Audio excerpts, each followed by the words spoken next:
సన్నబియ్యం సామాన్యులకు అందుబాటులోకి వచ్చేంత వరకు రేషన్ దందాపై ఉక్కుపాదం మోపి అణచివేయాలని ప్రభుత్వం ఆదేశించిందని ఐజీ సత్యనారాయణ అన్నారు. నల్గొండ జిల్లా మిర్యాలగూడ రూరల్ పోలీస్ స్టేషన్ను ఐజీ సత్యనారాయణ తనిఖీ చేసి రికార్డులను, కేసుల వివరాలను అడిగి తెలుసుకున్నారు. అనంతరం పోలీసు సిబ్బందికి నేరాల నియంత్రణలో చేపట్టాల్సిన చర్యలపై తగు సూచనలు ఆయన చేశారు.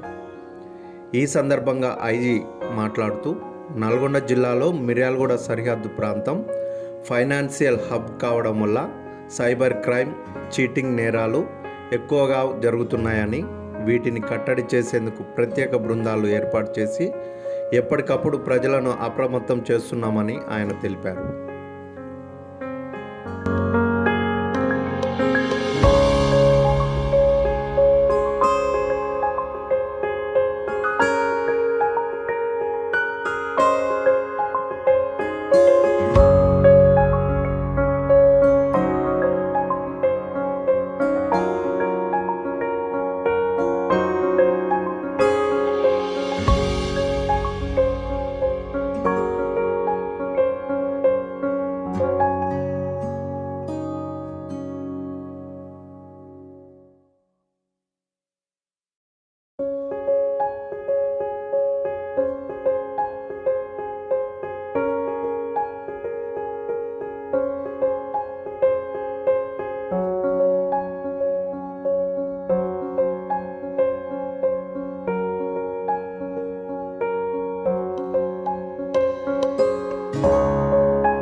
ఈరోజు మిర్యాలగూడ రూరల్ పోలీస్ స్టేషన్ ఇన్స్పెక్షన్గా రావడం జరిగింది.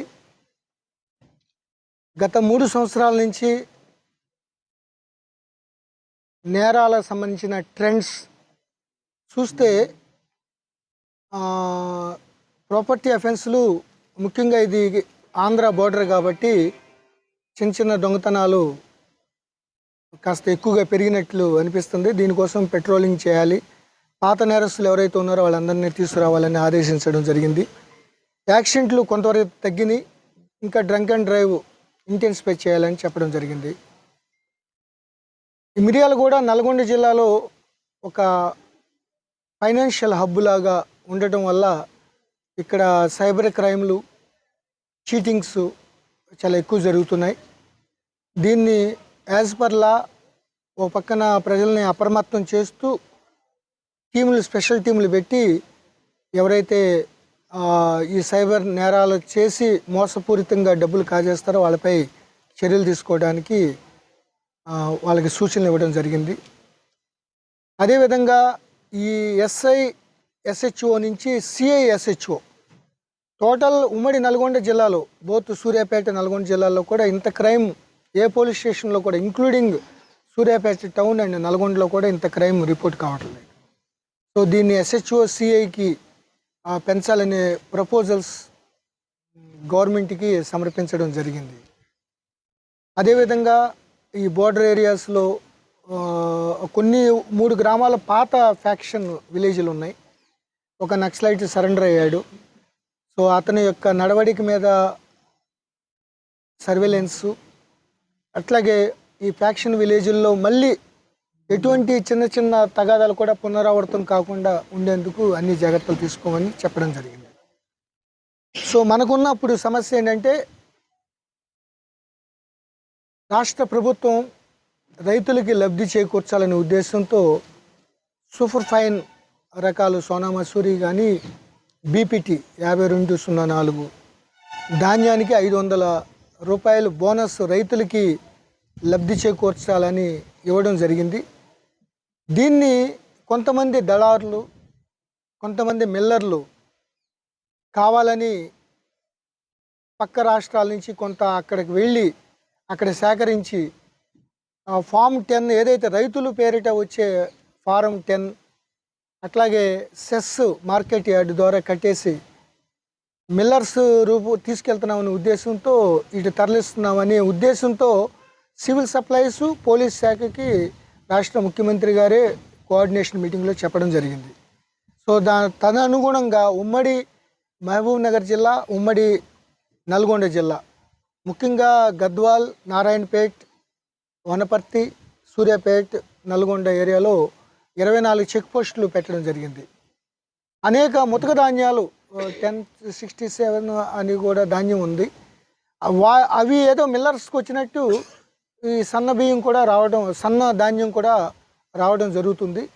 సో ఇప్పటికే మన వాళ్ళు ఇనీషియల్గా కొన్ని వెనక్కి పంపించేశారు. ఈసారి ఏదన్నా ఉంటే మాత్రం వాటిని సీజ్ చేసి పౌర సరఫరాల శాఖ ద్వారా వాటిపై చర్యలు తీసుకోవడం జరుగుతుంది. ఇది ఓన్లీ రైతులు పేరిట జరుగుతున్న ఈ మాయాజాలం. కొంతమంది దళారీలు, కమిషన్ వ్యాపారస్తులు ఈ యొక్క రైతుల పేరిట వేరే రాష్ట్రాల నుంచి ఎక్కడైనా తీసుకోవచ్చు ఫారం 10 ద్వారా అనే ఉద్దేశంతో వస్తున్నారు. వీళ్ళపై నిఘా ఏర్పాటు చేయడం జరిగింది. సో సివిల్ సప్లైస్ డిపార్ట్మెంట్, అట్లాగే రెవెన్యూ కలెక్టర్ గారు, అట్లాగే కన్సర్న్డ్ RDOs, మా SP గారు శరత్ అండ్ సన్ప్రీత్ సింగ్, గద్వాల్ SP శ్రీనివాస్, అట్లాగే నారాయణపేట యోగేష్, వనపర్తి గిరిధర్, వీళ్ళందరూ కూడా కన్సర్న్ కలెక్టర్స్ RDOs ద్వారా మిర్యాలగూడ DSP, ఇక్కడ సాగర్, వాడపల్లిలో చెక్ పోస్టులు ఉన్నాయి ఈ డివిజన్లో. సో ఆ సైడ్ నుంచి కొంత ఫ్లో తక్కువ ఉన్నా కూడా ఒక్కోసారి వేరే రూట్లో కూడా తీసుకొచ్చే అవకాశం ఉంది. ఈ యొక్క మెనేస్ని కంట్రోల్ చేయడానికి పూర్తి సన్నాహంగా ఉన్నాం. చాలా స్ట్రిక్ట్గా దాన్ని కంట్రోల్ చేయడానికి మేము కమిటెడ్గా ఉన్నాం. 2 PDS రైస్ ఈ సంవత్సరమే 18 కేసులు ఈ రూరల్ ఏరియాలో నమోదు కాబడినాయి. PDS రైస్ ఏదో మొత్తగా ధాన్యం, దొడ్డు బియ్యం ప్రజలు తినడం లేదు అని తక్కువ ధరతో కొనేసి చాలా దాన్ని వేరు వేరు స్టెప్స్ ద్వారా వేరే రాష్ట్రాలకి లేకపోతే రీసైక్లింగ్ చేయడం జరుగుతుంది. చాలా ఇప్పటికే పట్టుకున్నాం. అయితే కింగ్ పిన్స్ దాంట్లోకి రాకోకుండా వెనక నుంచి నడిపిస్తున్నారు. ఇటీవల సూర్యాపేటలో కూడా కొంత ఇద్దరు ముగ్గురిని ఇంట్రాగేట్ చేస్తున్నారు. వాళ్ళ యొక్క కాల్ డేటా అంతా తీసి ఇక్కడికి సూర్యాపేట కోదాడలో కూడా ఇద్దరిని పీడీ యాక్ట్ పంపించడం జరిగింది. ఇక్కడ కూడా ఎస్పీ గారు మిర్యాలగూడ డిఎస్పీ రాజశేఖర్ రాజు గారు కూడా కలిపి వితిన్ 2-3 డేస్లో ఒక పీడీ యాక్ట్ నమోదు చేయడానికి రంగం సిద్ధం చేశారు. సో ఇది ప్రజలకి ప్రభుత్వం ఎంతో ఎక్కువ డబ్బుతో మిల్లర్స్ దగ్గర సిఎంఆర్ ఇచ్చి అవి ఇచ్చి ఎన్ని వ్యయ ప్రయాసాలతో చేసిన ఈ పీడిఎస్ రైస్ ఒక వ్యవస్థీకృత నేరంగా మారిపోయింది. సో దీన్ని సన్నబియ్యం వచ్చి అందరికీ అందుబాటులో వచ్చే వరకు ఈ పీడిఎస్ రైస్ మీద ఉక్కుపాదం మోపాలని ప్రభుత్వం కూడా ఆదేశించింది. దానికి తగ్గట్టుగానే ఒక్కొక్క కేసులో ఏమన్నంటే ఎవరైతే అమ్ముతున్నారో 10 రూపీస్కి వినియోగదారులు లాస్ట్ ఎవరైతే పీడిఎస్ ద్వారా లబ్ధిదారులు, సో వాళ్ళు కూడా కావాలని చేశారు కాబట్టి వాళ్ళని కూడా కేసులు ఇరికించాలన్న దాంట్లో మధ్య ఈ దళారులు చాలా పెద్ద డ్రామా ఆడుతున్నారు వాళ్ళు. సో వాళ్ళు లబ్ధిదారులు కాబట్టి వాళ్ళ కేసులోకి రారు. ఎవరైతే ఇల్లీగల్ గెయిన్ కోసం ఈ యొక్క ఒక వ్యవస్థీకృతమైన నెట్వర్క్ ఒక సప్లై చైన్ లాగా పెట్టుకున్నారో వాళ్ళే మా టార్గెట్. సో ఇటీవల ఆంధ్రప్రదేశ్లో కూడా మనకు కొత్త రిక్రూట్స్ మీరే ముందే విన్నారు కదా, అందరూ బీటెక్ వాళ్ళు వీళ్ళందరూ కూడా వచ్చారు. ఏదేమైనా ఇంకా స్టిల్ తక్కువే, చాలా పెరిగింది flow, but under control, will take care, దాంట్లో డౌటే లేదు. మల్టీ జోన్లో ఈ గాంజా పీడిఎస్ రైస్ కొద్దిగా ఇసుక అనేది తగ్గిందండి. ఇంకా కొద్దిగా ఆర్గనైజ్డ్గా ఉన్నారు, వాళ్ళపై మేము యాక్షన్ తీసుకుంటాం. ఇక మిగతాది ఎక్కువ సైబర్ క్రైమ్. ఈ మాకు ఇప్పుడు క్రైమ్ అంతా మైనర్ గర్ల్ని పెళ్లి చేసుకుంటే తప్పు, అది రేప్ కేసు అయిపోద్ది. లవ్ చేసుకున్న రేప్ కేసే. లవ్ చేసుకుని వాళ్ళు ఫిజికల్గా కలిశారనుకోండి, ఆ అమ్మాయి కన్సెంట్ ఉన్నా కూడా రేప్ కేసే. సో ఆ రేప్ కేసులు ఎక్కువ అవుతున్నాయి, అందుకని రేపులు ఎక్కువ అయినట్టు కాదు, అది టెక్నికల్ రేప్ అండి అది. సో రోజుకి మాకు గ్రేవ్ కేసులు 7-8 కేసులు అయ్యే వస్తున్నాయి. సో లవ్ కేసులు ఏంటంటే మేము ప్రేమించుకున్నాం, పెళ్లి చేసుకుంటాం, మీకేంటండి ప్రాబ్లం అంటారు వాళ్ళు. బట్ చట్టం చెప్తుంది మిగతాది.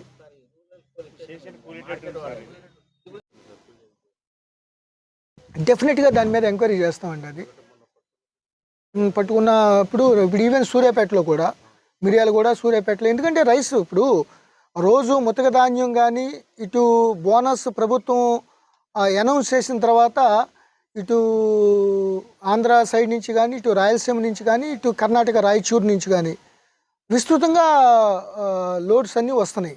సన్నబియ్యం మీద ఎక్కువ ఫోకస్ పెడుతున్నాం, బట్ ముతక ధాన్యం కూడా వస్తున్నాయి. కాబట్టి ఈ యొక్క ఏరియా మిల్లర్స్ ఎంత పొటెన్షియల్ ఉంది అనేది అర్థం చేసుకోవాలి. సో బిజినెస్ చేసుకోవచ్చు రైతులు, న్యాయబద్ధంగా చట్టబద్ధంగా చేసుకుంటాం వల్ల ఎటువంటి ఎవరికి అభ్యంతరం లేదు.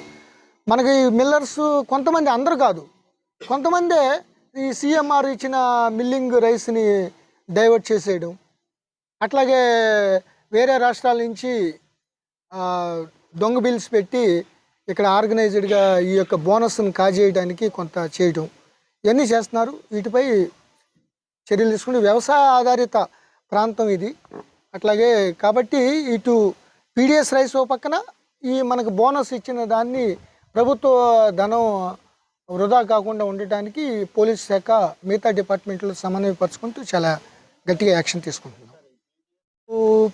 మన వత్సవాయి ఖమ్మం నుంచి ఒక 2 మీద పెట్టడం జరిగింది. ఇక్కడ కూడా ఈ మిర్యాలగూడ డివిజన్లో కూడా ఈ 1 వీక్లో ప్రాసెస్ జరుగుతుంది. ఇంకొక 4-5 ఐడెంటిఫై చేశారు. సో ప్రాపర్ సాక్ష్యాధారాలు లేకపోతే మళ్ళీ కోర్టులో, హానరబుల్ కోర్ట్స్లో ఇబ్బంది అవుద్ది. పీడీ యాక్ట్ అంటే ఎటువంటి ట్రయల్ లేకుండా, విచారణ లేకుండా 1 ఇయర్ లోన పెట్టేది. కేసులు ఉండాలి అంటే మిగతా వాటిలో కేసులు ఉన్నా పెట్టడం చాలం. ఎందుకంటే దానికి విచారణ జరగాలి. ఒక కేసులో శిక్ష పడాలంటే ఒక పూర్తి స్థాయిలో కోర్ట్స్ విచారణ చేసి అన్ని సాక్ష్యాలని పరిగణలో తీసుకుని ప్రాసిక్యూషన్ వాళ్ళు అన్ని వాదనలు విని చేస్తారు. బట్ పీడీ యాక్ట్ ఏంటంటే ప్రివెంటివ్ డిటెన్షన్ యాక్ట్. నార్మల్ కేసుల్లో ఒక ఇంపాక్ట్ కలగజేయనప్పుడు ఊరినే వెళ్ళి బెయిల్ మీద వచ్చేయటం మళ్ళీ కంటిన్యూ చేయటం హ్యాబిచువల్గా ఒక అలవాటు పడిన నేరస్తులకు చైన్ సిస్టమ్ పెట్టి ఒక అలజడి ఒక ఆర్థిక వ్యవస్థ ఇప్పుడు చూడండి గవర్నమెంట్ ఎన్నో కోట్లు వందల వేల కోట్ల రూపాయలు ఖర్చు పెట్టి కొని 31 రూపాయలకి 40 రూపాయలకి కొని వీళ్ళు చేస్తుంటే వీళ్ళందరూ ఆ మార్జిన్ తీసేసుకుని ఒక వ్యవస్థీకృత నెట్వర్క్ లాగా మారింది. సో దాంట్లో అనవసరమైన ఈవెన్ కొంతమంది అధికారులు కూడా దాంట్లో ఇరుక్కోవాల్సిన పరిస్థితి వచ్చింది వాళ్ళ యొక్క దీనివల్ల. కాబట్టి దాంట్లో సస్పెండ్ చేయడం జరుగుతుంది, ఇబ్బందులు పడుతున్నారు. అవసరమైతే కొంతమంది కేసులు కూడా రిజిస్టర్ చేయడానికి, ఎందుకంటే కొంతమంది ఎవరైతే డైరెక్ట్గా రబ్దీదారులకు వెళ్ళకుండా డైరెక్ట్గా వెళ్ళిపోయి వ్యాపారస్తులకు అమ్మేసిన వాళ్ళు 2 ముగ్గురిని ఆఫీసర్లను కూడా అరెస్ట్ చేయడం జరిగింది.